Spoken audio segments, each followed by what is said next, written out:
Hello everyone, welcome back to Sri Rama Bharati online classes. I am Pradeep Kumar, your social science teacher. Today we will learn about impact of globalization on agriculture. Now globalization. Yes, it is the process of interconnection among countries.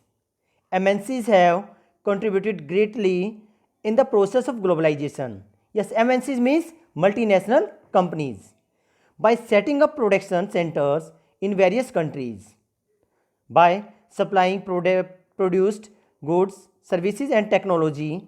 The countries of the world have come closer. It has also increased the movement of people between countries. Yes, then it is not a new phenomena. It was there at the time of colonization. In the 19th century, when European traders came to India, then spices were exported to Europe. Farmers of South India were encouraged to grow spices which were exported to many countries. Exported to many countries. Even today, spices are one of the most important export from India. Yes. Cotton textile industry in Manchester and Liverpool flourished due to the availability of the good quality cotton from India. Indigo was exported to Britain for textile industry. This forced indigo production. This forced indigo production and started Champaran movement in 1917 in Bihar. This movement was started because farmers of that region were forced to grow indigo on their land because it was necessary for the textile industry which were located in Britain. Now, challenges of Indian farmers. Agriculture has assumed a different dimensions. Farmers in Europe and America are highly subsidized by their government. Despite being an important producer of rice, cotton, rubber, tea, coffee, jute, and spices,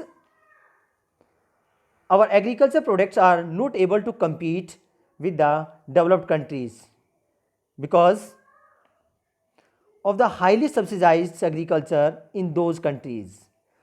Under globalization, particularly after 1990, the farmers in India have been exposed to new challenges.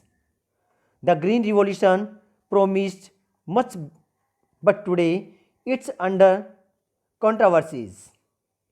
It is being alleged that it has causes land degradation due to the overuse of chemicals, drying aquifers, and vanishing biodiversity.